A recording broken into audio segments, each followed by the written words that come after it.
Así es. Y hablando de estructuras, en las noticias últimamente he visto las estructuras de los colegios públicos en Panamá que son un desastre. Y atrás de las estructuras físicas, asimismo la educación en todos sus aspectos en Panamá está en niveles bajísimos. Estamos sufriendo debido a esto. Es un tema que tenemos que abordar. Yo sé que es un tema que te apasiona mucho a ti, Magdiel. Panamá logra que el 7% llegue al presupuesto, el 7% del presupuesto a la educación. Y aquí solemos pensar que el problema es plata. Hay escuelas que no logran recibir los fondos necesarios por un tema de gestión. ¿Y qué es lo que está pasando? Tú abordas un poco de esto, ¿no? Sobre el sistema educativo, y cómo lo hacen aquellos sistemas que tienen mejores resultados. De vuelta y con el arquitecto Miguel Herros.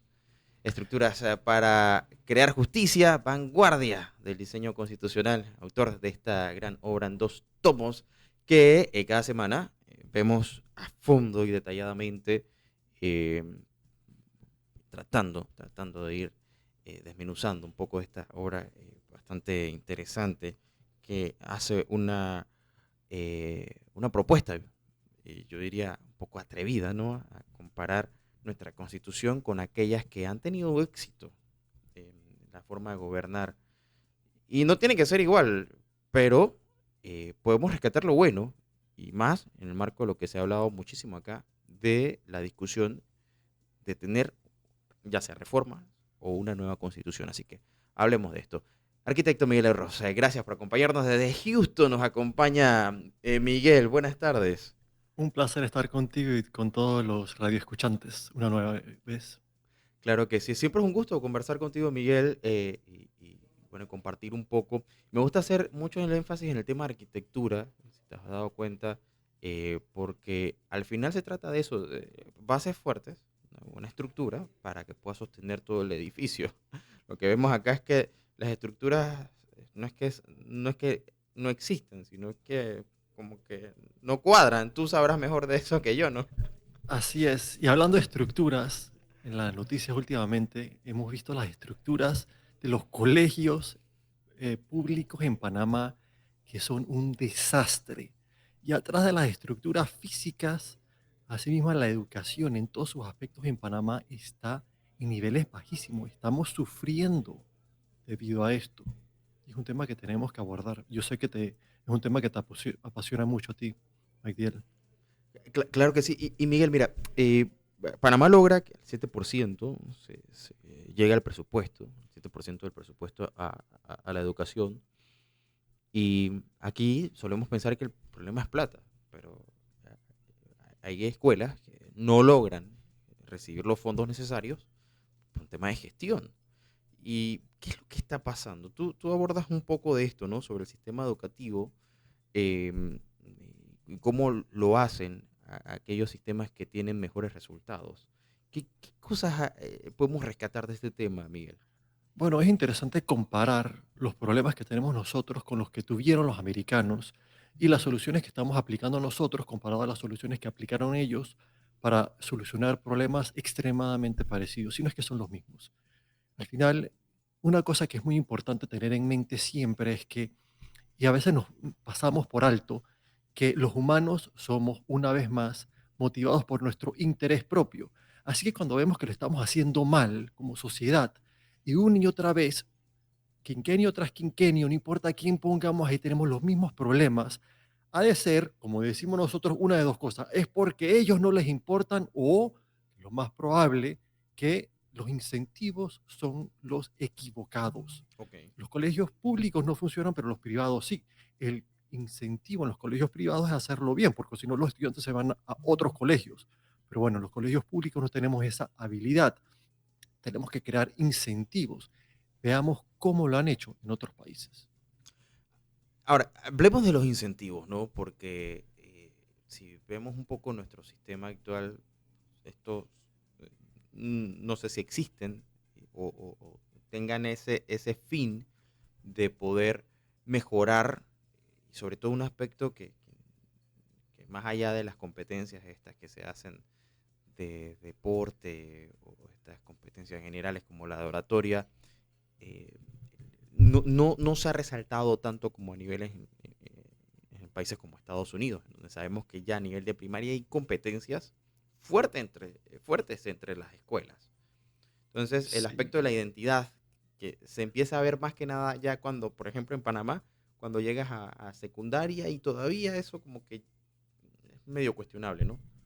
Bueno, quizá antes de hablar de ese tema, que es muy importante, tenemos que ponernos a ver el gran problema que tenemos con los incentivos de aquellos que gestionan el sistema de educación. En Panamá es centralizado y desgraciadamente Ok. hay dos grandes retos cuando tú centralizas el poder, que crean incentivos negativos. Número uno, la educación no es un tema de 1 o 2 años y ves mejoras, es temas de que para ver mejoras toman 10 años. Así que tienes que hacer inversión hoy para que comience a verse la diferencia. Bueno, un estudiante toma 12, 13 años para formarlo, así que puede ser hasta ese largo y en general son 7, 10 años que toma.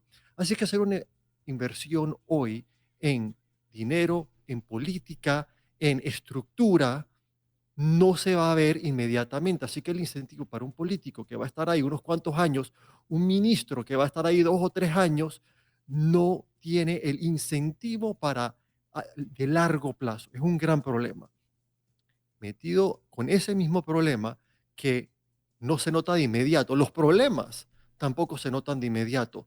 Si lo hacen mal hoy, no se va a ver hasta años, décadas quizás después, que es otro problema. Y incluso otro problema más es que el, el pago, los costos, porque no solamente el beneficio que se verá en el futuro, pero hay costos inmediatos de hacerlo bien. Costos políticos porque no invierten el dinero en politiquería, no lo invierten en elefantes blancos, sino en hacerlo bien, cosas que no se ven necesariamente.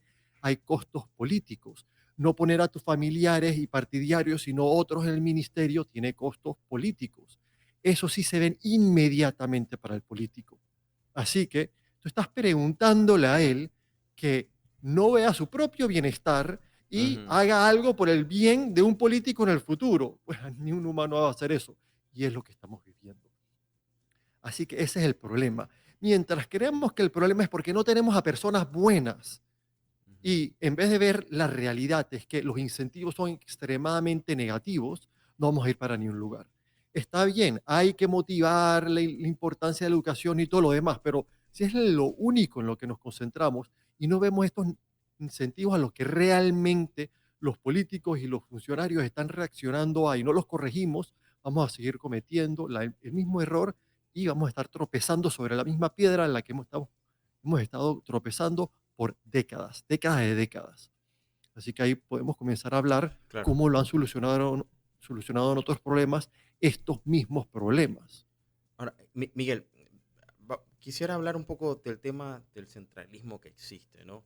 En el tema de la educación, porque la idea de contar con un Ministerio de Educación que elabora el currículum eh, y trata de que cada estudiante en el país tenga, entre comillas, la misma educación, eh, sigue siendo utópica, porque la realidad es muy distinta, desde el tema de infraestructura hasta el tema de la asignación de los fondos y temas tan esenciales como la designación de los maestros. Eso es un tema totalmente aparte. Pero ¿cómo empezamos a solucionar eso y qué sistema un poco más descentralizado que le permita, por ejemplo, a la comunidad contar con el control, o no con el control, pero tener una cierta injerencia en el tema de sus escuelas, de sus colegios, sin tener que esperar que haya una autorización directa del Meduca, que imagínate, yo me pongo a pensar, cómo tú tramitas tanto planilla como designaciones, como fondos, o sea, es una... No, y encima tienes que ver cómo lidias con los gremios magisteriales. O sea, es una cuestión que no concibo cómo es posible que pensemos que vamos a tener eh, un sistema educativo eficiente cuando ya han pasado tantos años y no hemos visto eh, ni el remedio ni la cura, no hemos visto que lejos de funcionar se esté mejorando la situación. Intrínsecamente, el interés a largo plazo de que los estudiantes el pueblo está educado, recae en las localidades. Un gobierno central no está interesado en un pueblito en las afueras, realmente no están interesados en nada, pero en sí mismo y su familia. Así que si tú quieres que el interés se alinee con lo que beneficios de las personas que lo necesitan, como lo han hecho en los Estados Unidos y muchos otros países, tiene que ser local. Así que como han hecho ellos, han hecho sistemas locales de educación, que es descentralizado. Ujú, Sí, tienen un sistema como un paraguas estatal, pero realmente el que gestiona los diferentes colegios son juntas locales elegidas por las personas, por los pueblos que se benefician del colegio. Entonces ya intrínsecamente, como es su colegio, como es su pueblo, sus estudiantes, sus hijos, están interesados porque se gestione mejor. Y cuando no se está gestionando bien, tienen un interés por mejorarlo. Así que lo primero que hicieron los americanos es dividir el poder, sí, horizontalmente, sí, hay un sistema jerárquico que asegura que todo tengan lo básico, pero en la parte local, entonces es donde está separado en diferentes localidades, cada una con su sistema local educacional. Interesantemente, el segundo aspecto es la parte del dinero, como tú estabas diciendo, cómo se financia.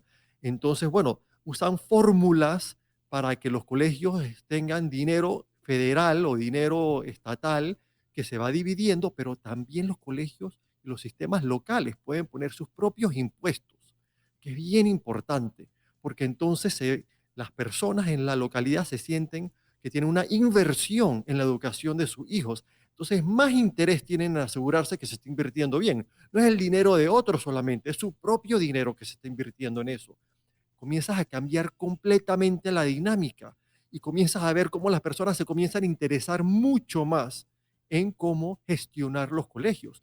No solamente porque tienen la habilidad, pero también tienen su dinero, literalmente su propio dinero directamente en los colegios públicos locales. Miguel, es que yo me pongo a pensar un poco, o sea, la respuesta que hemos visto en el sistema que nosotros tenemos es, bueno, queremos más eficiencia, contratemos más gente. En un sistema descentralizado lo que hacemos es que bueno, tenemos gente en la comunidad, tenemos a los gobiernos locales, involucrémoslo, en lugar de estar contratando más gente, que difícilmente vemos cómo mejoraría eso realmente los resultados, pero mejor hagamos que haya más participación en las comunidades, en los gobiernos locales, en las escuelas. Y esto es importante porque, digo, a mí me hace un poquito más de sentido que lo empecemos a percibir de ese modo, porque imagínate, y es un aspecto muy, muy, muy natural. Alguien que en este momento está aquí en Ciudad de Panamá escuchando esta entrevista, tú, en tu caso que estás en Houston, difícilmente va a tener en la mente una escuela en una comunidad rural, en un área de muy difícil acceso. Y ahora imagínate tener que tramitar escuelas, las que se te van a venir a la mente son las más grandes, las más conocidas, y de último, si te acuerdas, entonces aquella que, esto tengo que darle y prestarle atención.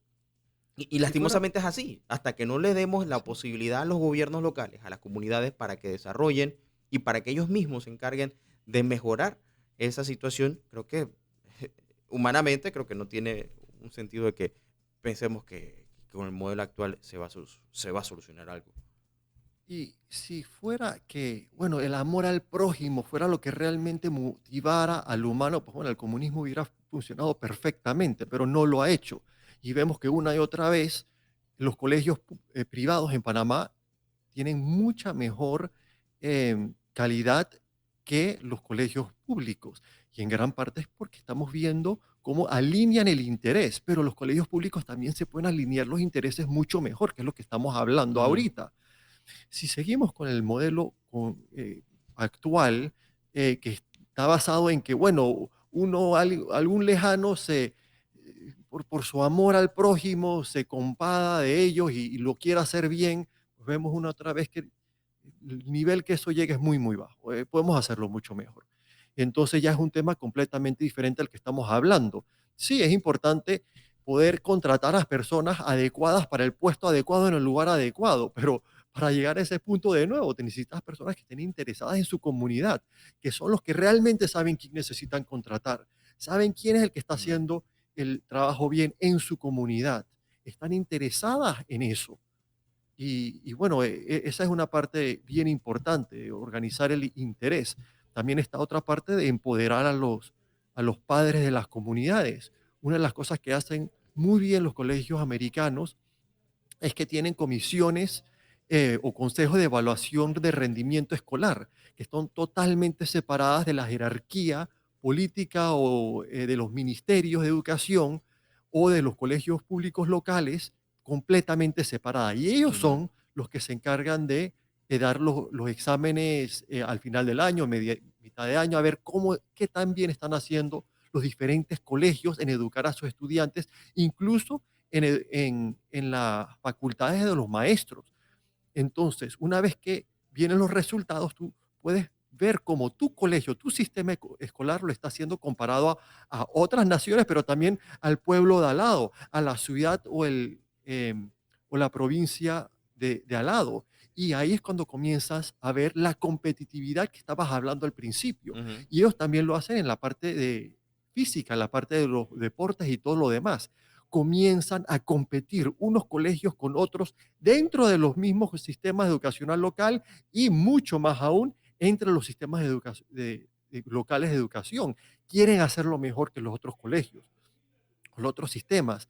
Y ahí comienzas a ver cómo el espíritu competitivo humano que puede producir tantas cosas positivas comienza a encenderse en los colegios. Y es una de las químicas que usan ellos para asegurarse que sus colegios sean de alto rendimiento. y eso que estamos hablando que, aparte del tema presupuestario, ¿no?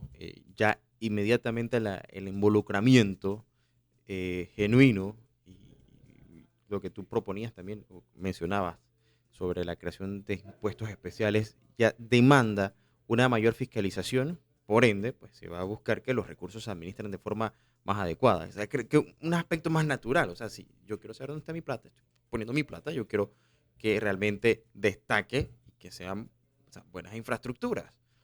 Y son aspectos quizás que de buenas a primeras, Miguel, esto es un poco más complicado porque el latinoamericano es muy dado a pensar que todo se resuelve con dinero. O sea, necesitamos más plata y con eso resolvemos todos los problemas. Y quizás no es eso. Quizás es un tema de eficiencia, de usar mejor. Tú como arquitecto lo sabes muchísimo mejor que yo. O sea, el tema presupuestario es importante, pero también cómo administrar los recursos.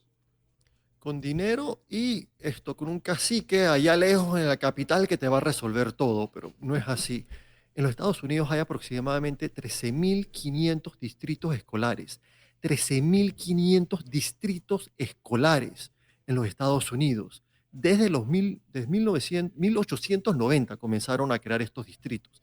Así que ya llevan 140 años en esto y han tratado todos los sistemas posibles que tú te puedes imaginar y ahora mismo todos son prácticamente lo mismo, que es lo que hemos estado hablando, cómo están organizados, porque se ha probado, después de hacer todo tipo de pruebas, que estos son los más eficaces en motivar al humano, a las comunidades, a encender los incentivos positivos para crear mejores sistemas educacionales. Y mientras que estemos pensando en que solamente es personas buenas que estén motivadas por su amor hacia el prójimo, es como si tú agarraras a un Ujú, arquitecto y él te diga, el problema es que se está cayendo la casa es la gravedad. La gravedad es el problema. Si no hubiera gravedad, no hubiera el humano. Tú no puedes imaginarte ajá. que no hay gravedad. Tú no te puedes imaginar que el humano es un ser que actúa únicamente motivado por los otros. Actúa motivado por su interés propio.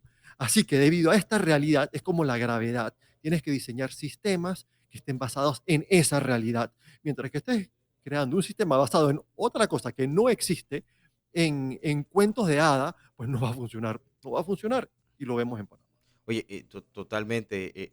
Sabes que en estos días veía una imagen en esta cuenta de Panamá Vieja Escuela que me llamó mucho la atención que era justo donde está hoy día la Facultad de Bellas Artes de la Universidad de Panamá, donde está el Domo de Curundu. Eso era una elementary school, o sea, una escuela básica, o sea, y aquí en Panamá, y hoy día es una universidad, o sea, y Así tú es. dices, estamos hablando nada más de infraestructura, pero para que veamos un poco la mentalidad que se tiene cuando pensamos en, o sea, yo no solamente pienso en la escuela como el lugar en donde voy a enviar a mis hijos o a mis acudidos, sino que, o sea, tiene que ser un lugar óptimo. ¿Y cómo hacemos que esto pues, también forme parte de el deseo comunitario, pues, dándole la oportunidad a la comunidad? Hay un tema que me hubiera gustado, pero se nos fue el tiempo, Miguel, a hablar, y tiene que ver con el tema de la medición. Y por qué tendría que ser independiente la medición de los resultados? Eh, claro, si le preguntamos a Meduca cómo va todo, y aquí Va a hemos ir tenido un bien. montón de voceros que a cada rato pues, les damos los espacios muy amablemente y no los critico. Ellos tienen que ir con sus líneas de comunicación, pero eh, difícilmente vamos a tener un vocero de una institución que nos diga que las cosas van mal. Porque no, ellos van a Difícilmente. defender su gestión. Pero tiene que haber una cifra real e independiente. Así es, y bueno, y por eso las hacen independientes aquí los sistemas de evaluación, de qué también le van los sistemas, o si no, bueno, como acabas de decir, a ellos tienen el incentivo de que aparente mucho mejor de lo que va. Así que si Meduca está diciendo que nos va mal, tú te imaginarás qué tan mal realmente nos irá. Y ese es el problema que tenemos, sin figuras reales, sin algo independiente que te diga realmente, y no solamente en la parte educacional, pero en es tantas partes diferentes que tienen, que se mueven adentro del sistema educacional que uno tiene que conocer sobre. Y no solamente los exámenes, que también le va la matemática, pero que también va en su fuerza de voluntad de los estudiantes, en su capacidad de resolver problemas, en muchas otras cosas, en la educación de los mismos educadores. Y ahí vamos. Así que es un tema Ujú. extremadamente profundo, pero si yo dejo algo en la mente de los que nos están escuchando es que tenemos que comenzar a enfocarnos no solamente en la humanidad de los educadores y cosas así, pero también los incentivos que estamos creando para las comunidades, para el sistema educacional, para no solamente los educadores, pero también para los diferentes aspectos de los que gestionan el sistema educacional. Es un tema profundo y bueno, tenemos aquí mucho por tocar Por en supuesto. diferentes días. Y, Sí. y solamente la educación, viste, que esto es un tema sumamente importante. Ahora sí nos tenemos que ir, Miguel, porque ya nos hizo seña Don DJ Rich, que nos pasamos unos minutos del programa, pero gracias. Aquí estaremos, si Dios lo permite, el próximo miércoles, Miguel, abordando más temas importantes, interesantes, hablando sobre estructuras para crear justicia. Así será. Bueno, eso es todo por hoy, amable amigo oyente. Gracias por acompañarnos. No se despegue porque ya está listo el personal de la cancha para hablar 2 horas deportivas aquí en Radio Ancón. Yo estoy con ustedes más tarde en los microinformativos, por supuesto, en el menú ejecutivo de mañana. Así que pase una excelente tarde. Hasta pronto. Iniciando nuestra jornada informativa para hoy, 13 de marzo del 2024, nuestra oferta noticiosa del mediodía aquí por Radio Ancón. Yo soy Magdiel Torres, estoy en compañía de DJ Rich en los controles y producción técnica de este programa. Le vamos a acompañar hasta la 1 de la tarde y le recuerdo que si está usted en Panamá Oeste, en David, en toda la provincia de Chiricán, en realidad, en Bocas del Toro, puede escucharnos a través de la 92.1 FM. También estamos a través de la 92.3 en FM en Provincias Centrales, 102.7 en Colón, 100.3 en Darién y, claro que sí, puede escucharnos totalmente en vivo a través de radioncon.com. Vernos y escucharnos. Transmitimos desde aquí, desde calle 50 en el edificio Solenec para todo el mundo. Oye, nublada la tarde de hoy, aquí por lo menos en Ciudad de Panamá, en el lado pacífico del país. Todavía no ha llovido, pero parece ser que puede que sí caiga algo de lluvia, pero según el Instituto de Meteorología e Hidrología de Panamá se espera que en el Pacífico se mantengan estas condiciones y algunas lluvias intermitentes. También se espera que haya viento predominante del noreste y del sureste, sobre todo para la tarde, con velocidades que oscilan entre los 20 y 30 kilómetros por hora.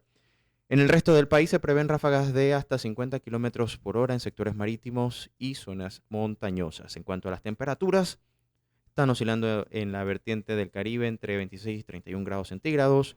Para el Pacífico, entre 33 y 37, bastante caluroso. Y en la cordillera central, mínimas que rondan entre 24 y 27, ambas vertientes, excepto las montañosas, se podrían esperar que desciendan a 10 a 16 en la parte de la cordillera central.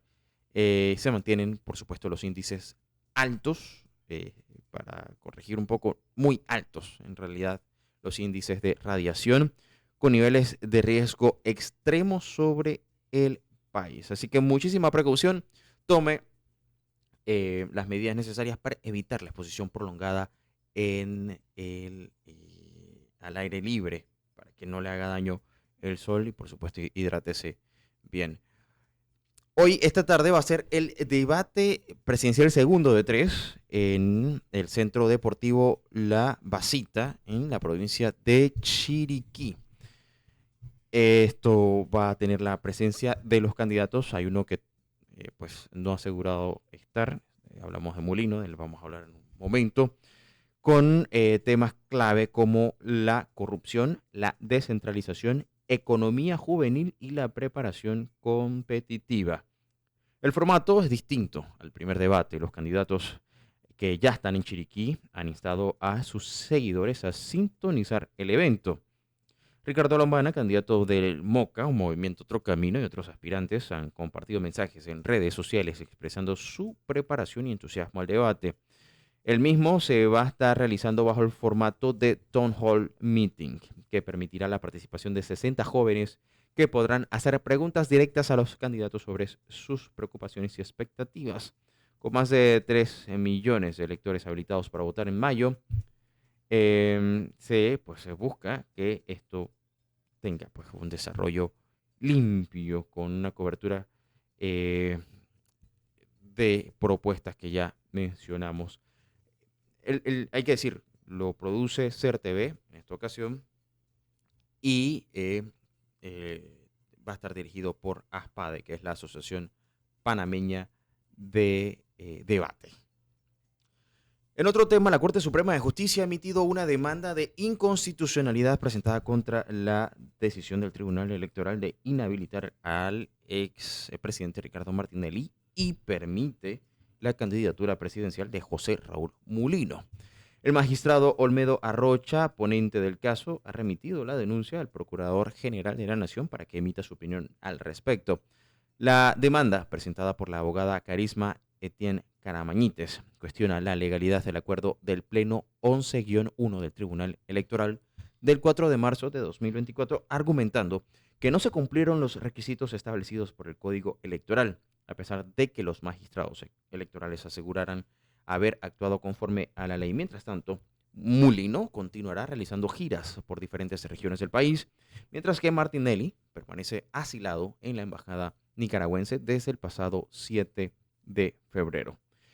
Hablando precisamente de este tema, el Grupo de Acción Financiera el Grupo de Acción para la Igualdad Financiera Internacional, GAPIFI, no es lo mismo que el GAFI, expresó su preocupación por la posible desconexión de la candidatura presidencial de José Raúl Mulino, respaldado por los partidos Realizando Metas y Alianza. Algo que surge luego de lo que mencionábamos hace un momento sobre la Corte Suprema de Justicia admitiendo la demanda de inconstitucionalidad contra la resolución del tribunal que confirma la candidatura de Mulino, y eso luego de la inhabilitación de Ricardo Martinelli. GAPIFI enfatizó la importancia de unas elecciones libres y transparentes para garantizar la legalidad del próximo gobierno, destacando la necesidad de que el órgano judicial considere seriamente las implicaciones sociales y el posible daño al país al tomar una decisión sobre este caso. El comunicado de GAPIFI, que resalta también la preocupación ante la presentación de un recurso de inconstitucionalidad tan cercano a las elecciones, cuestiona la seriedad de los argumentos y las posibles segundas intenciones detrás de esta acción legal. El grupo también instó a la Corte Suprema de Justicia a evaluar cuidadosamente la validez de dicha demanda y a considerar el impacto de una decisión cuestionable que podría tener la estabilidad política y el futuro de Panamá, un marco bastante importante en las elecciones con, bueno, distintos reveses, señalamientos, acusaciones y ahora también parte de lo legal. Vamos a cambiar de tema porque la nueva embajadora de la República Popular de China en Panamá, Xu Xuanyang, arribó al Aeropuerto Internacional de Tocumen la noche de este lunes 11 de marzo, según informó la Embajada de China en sus redes sociales. En su llegada al país fue recibida por el subdirector general del Protocolo y Ceremonial del Estado panameño, David Castro. Xu Xuanyang asume el cargo en reemplazo de Wei Qiang, quien fue el primer embajador de China desde el establecimiento de relaciones diplomáticas en 2017. Para iniciar oficialmente su misión como embajador en Panamá, Xu Xuanyang deberá presentar sus cartas credenciales tanto a la Cancillería como al presidente de la República. Con una amplia trayectoria diplomática que incluye funciones en la Embajada China de Estados Unidos y el Ministerio de Relaciones Exteriores en Beijing, Xu Xuanyang trae consigo una vasta experiencia en asuntos subnacionales y relaciones internacionales. Es graduada de la Universidad de Fudan y oriunda de la provincia de Jiangsu. Está casada y tiene un hijo. Y hablando de temas diplomáticos, la canciller Yanaína Tehuana Como participó de la inauguración de la cuarta edición de los Diálogos Regionales del Agua de América Latina y el Caribe, celebrada en San José, Costa Rica, del 11 al 13 de marzo de este año. En su intervención destacó la cooperación en aguas transfronterizas entre Panamá y Costa Rica, resaltando proyectos como el puente sobre el río Sixaola, que promueven el desarrollo de las comunidades ribereñas. Sin embargo, enfatizó la necesidad de mejorar aspectos técnicos sobre la cantidad y calidad del agua entre ambos países. También durante el evento que organiza CEPAL en colaboración con el ICA, la canciller panameña abordó el desafío local en la cooperación sobre ríos transfronterizos y propuso la creación de un documento unificado para institucionalizar las necesidades y aprovechar el agua como un recurso para el desarrollo turístico y cultural de las comunidades locales. Son las 11:14 del mediodía. Nosotros seguimos con más de nuestro menú ejecutivo de Ancon. Oiga, hoy es 13 de marzo y hoy llega al Teatro Anayansi la artista mexicana Yuri con su tour Euforia. Si usted está interesado, pues puede hacerlo adquiriendo su boleto en Panatickets, un evento que produce Magic Dreams. Dentro de poco vamos a tener también con nosotros a Judy Tunjano, como cada miércoles, de Vive Compliance Magazine, quien pues está acompañándonos para abordar distintos temas. Esta semana vamos a estar hablando de un tema sumamente interesante que nos quedó también un tanto pendiente y tiene que ver mucho con la diplomacia en aspectos técnicos y económicos. Estábamos hablando precisamente de la decisión de la Unión Europea al dejar a Panamá en su lista negra de países no cooperantes en términos tributarios. Así que eso lo vamos a tener en breve. Antes, pues, seguir con más informaciones. El administrador del Canal de Panamá, Ricardo Vázquez Morales, se reunió ayer en la ciudad de David con periodistas y estudiantes universitarios de Chiriquí y Bocas del Toro, un encuentro en donde el administrador destacó las acciones implementadas por el canal para enfrentar los desafíos derivados por el impacto del fenómeno de El Niño y las variaciones climáticas, enfocándose en la optimización de medidas de ahorro de agua y la importancia de las alianzas con comunidades locales. En el marco de esta jornada, el administrador presentó propuestas para garantizar la disponibilidad futura de agua y sostenibilidad del canal para los próximos 40 años. Además, hizo hincapié en la necesidad de tomar decisiones estratégicas ante amenazas que afecten la operación del canal, subrayando también la importancia de enviar un mensaje claro al mercado internacional sobre la confiabilidad de los servicios ofrecidos por la vía interoceánica. Ahora también se conoció y se dio un anuncio que el canal estaría aumentando nuevamente su calado debido a que hay una leve recuperación de los niveles de agua.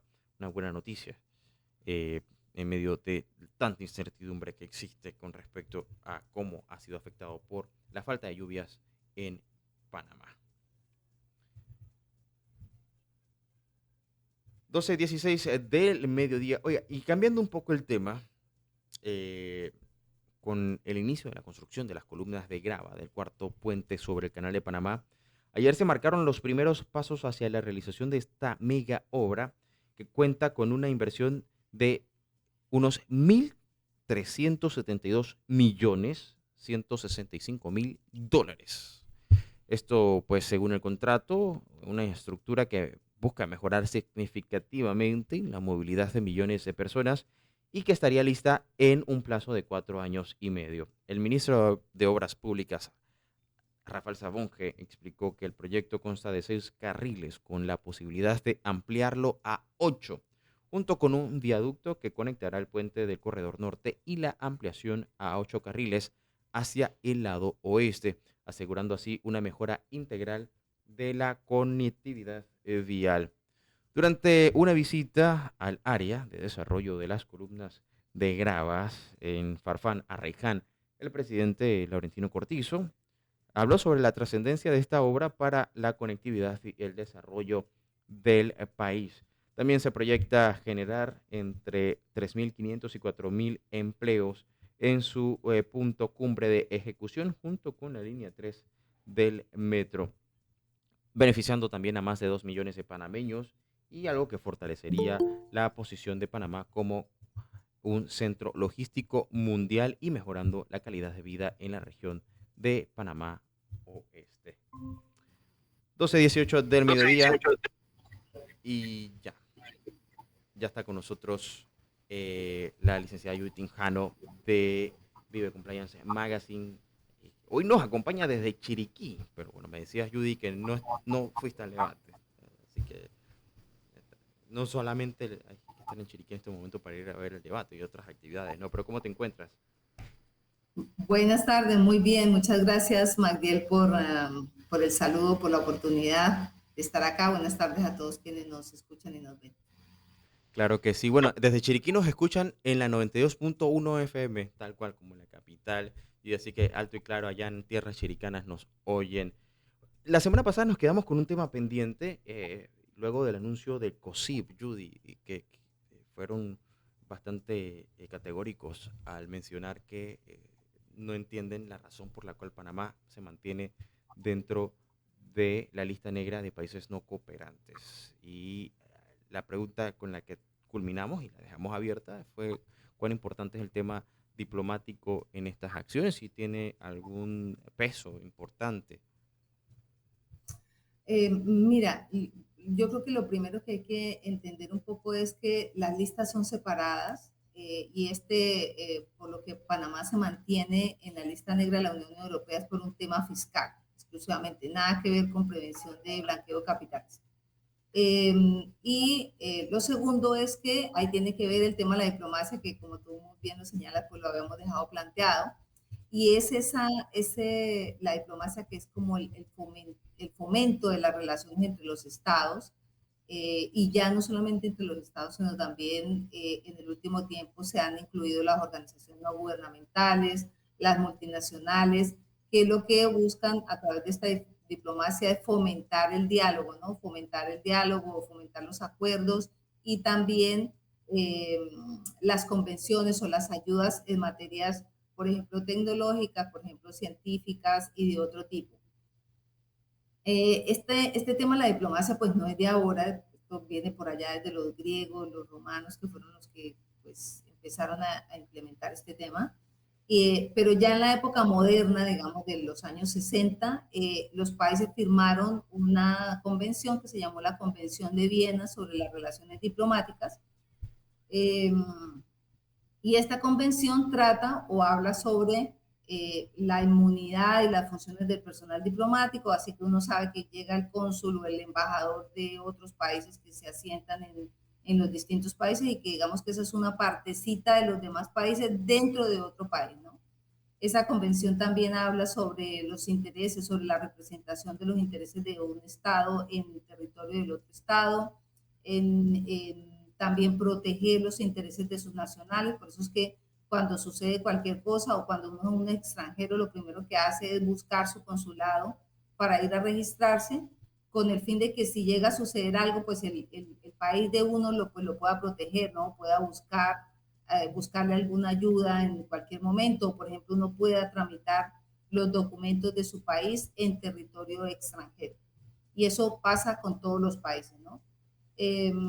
Y esto pues ha ido aumentando ya no solamente unos intereses de los ciudadanos en otros países, sino también ahora se habla de convenciones o de relaciones internacionales en temas de desarme nuclear, por ejemplo, o en temas de cambio climático, o en ayudas económicas también, que los países van haciendo acuerdos y se van ayudando los unos a los otros.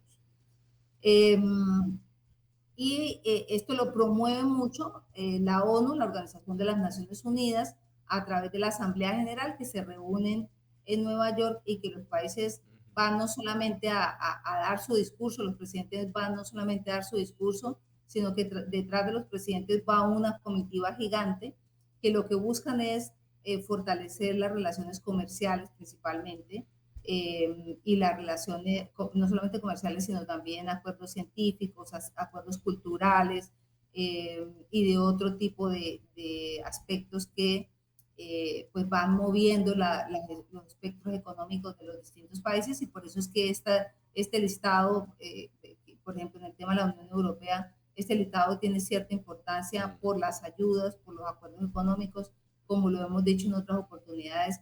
Las empresas europeas, pues cuando vienen y tienen relaciones comerciales en Panamá, pues cuando van a sus casas matrices les cobran unos impuestos adicionales porque les tienen que hacer debidas diligencias intensificadas y otro tipo de cosas. Pero digamos que siguiendo con el tema de la diplomacia, pues estas herramientas de la diplomacia o esta diplomacia que promueven el turismo, que promueven las actividades comerciales, que promueven la educación y miles otros de temas a través de la diplomacia, pues también tiene otros aspectos que no solamente son de ayudas educativas o culturales o Claro. científicas, sino que tiene que ver también con otro tipo de aspectos, ¿no?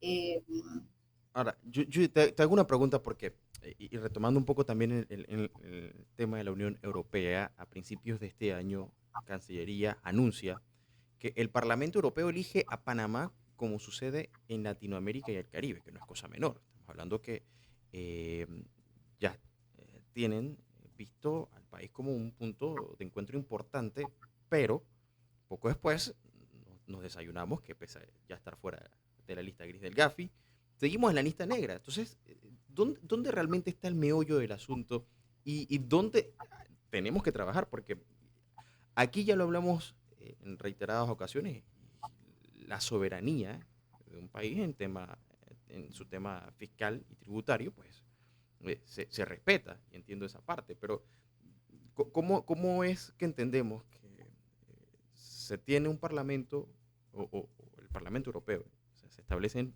Panamá y luego pues nos mantienen en la lista negra? sí, pues mira, es que uno pensaría que ahí hay un doble discurso, ¿no? Porque por Mm, un lado lo mantienen en la lista negra porque lo que buscan, y lo hemos dicho varias veces, es que Panamá cobre mayores impuestos para que haya eh, una lucha de las residencias de las empresas multinacionales, sobre todo más horizontal, ¿no? Que no se les entregue tantos beneficios. Y por otro lado, hay que tener en cuenta que Panamá tiene una ubicación geográfica de las mejores, tiene el canal de Panamá, y está ubicada en un sitio, en una zona geográfica en donde todo le queda cerca. Estados Unidos está cerca, Sudamérica está cerca, Centroamérica está dentro de Centroamérica. Entonces, por eso es que los organismos multilaterales también buscan a Panamá como su sede regional, porque adicionalmente hay también un tema de seguridad de sus expatriados, que Panamá pues claramente las condiciones de seguridad son de las más propicias de Sudamérica y de Centroamérica, entonces por eso es que escogen a Panamá. Pero por otro lado, también buscan presionarlo para que Panamá cobre el impuesto mínimo global, que es lo que han estado todo el tiempo en boga y lo que se ha presionado de alguna forma, ¿no? Claro que como hablamos en alguna ocasión, esto pues también nos resta un poco en la estrategia, ¿no? La competitividad. Pero aquí es donde quizás la parte diplomática tendría que hacer un esfuerzo adicional para dejar claro, pues, por un lado, la autonomía que tiene el país en manejar, pues, sus aspectos internos y, pues, demostrar que estamos siendo cooperadores y prueba de esto son todos los estudios que ya han arrojado que Panamá está cumpliendo y con esto, pues, salir de las listas grises del Gafi. Pero bueno, nos quedan 3 minutos y hay un tema que yo sé que también querías tratar y aprovechando que estás allí en David, eh, esta noche va a ser el debate. eh, Hay un aspecto bien interesante en los temas que se van a estar tocando por parte de la juventud. Entre estos hablamos de aspectos que están vinculados al tema de la corrupción y el desempleo. Y todo esto va correlacionado, ¿no? Con lo que hablamos cada semana en compliance, porque lo que busca el compliance es que se den todos los procedimientos para mitigar cualquier mal procedimiento o mal actuar y, por supuesto, que al mejorar las prácticas y tener una mejor imagen país, esto va a generar el ambiente propicio para que haya mejor inversión. Así que no estamos muy lejos de la realidad, ¿no? Cuando hablamos de estos temas. Así es.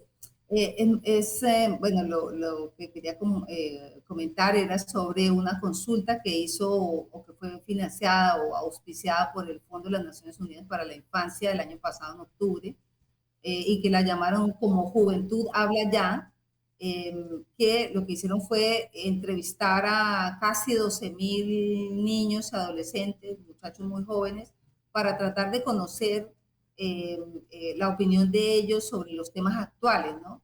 Y esto es muy importante porque marca el interés que tiene la juventud por los problemas del país, por sus propios problemas, los problemas de su comunidad, los problemas de ellos mismos como familia.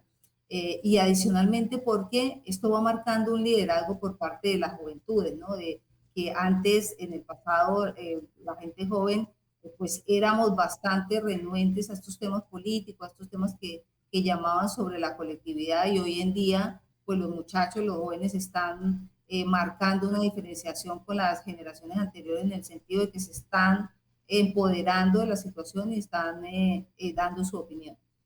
Lo que es interesante de los resultados de esta encuesta, que hay un informe y que pues yo los invito a que lo lean porque de verdad que es bien interesante leerlo, señalan que un alto porcentaje, casi el 70% de los encuestados habla que el principal problema del país, los principales problemas de Panamá son la corrupción y el desempleo, que el uno conlleva al otro, ¿no? La corrupción, porque pues obviamente hay una apropiación indebida de unos fondos que no le pertenecen al que se apropie, sean públicos o sean privados, y esto pues genera un desempleo para los menos favorecidos, para los que no están dentro de ese grupo corrupto, digamos. Y adicionalmente hablan los muchachos sobre el tema del costo de la vida, ¿no? Que esto también, todo va entrelazado, la inseguridad, hablan sobre la violencia también.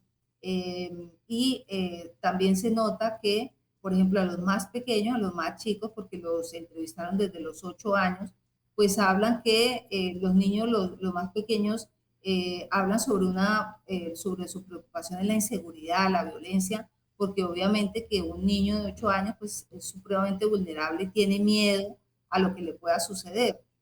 Y ya cuando va creciendo, ya entrevistar a los muchachos casi hasta los 22, 23 años, pues ya ese muchacho que ya es un adulto, pues sus principales preocupaciones es la corrupción y el desempleo, porque ya se está enfrentando a la vida, ya está sintiendo, ya se está dando cuenta que esa corrupción le está impactando a él y a su familia y que por eso es el principal problema.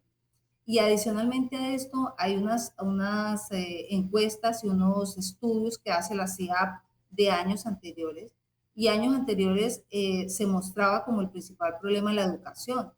Y fijémonos que ahora la población ha tomado conciencia sobre que la corrupción sí le afecta a él, sí le afecta a su persona, sí le afecta a su familia, y por ello se ha dado cuenta que si bien la educación es un problema importante, es una consecuencia de la corrupción. Entonces, esto pues es interesante mostrarlo, verlo y resaltarlo estos estudios, porque es un despertar de la ciudadanía, es un Ujú. despertar, y ahora en términos, ahora que está la época electoral es importante decirlo. Y hay un dato muy relevante de este estudio que se hace sobre estos menores de edad, y es que eh, 4 de cada 10 niños que fueron entrevistados, niños adolescentes, para el 5 de mayo van a ser mayores de edad, es decir, que van a votar.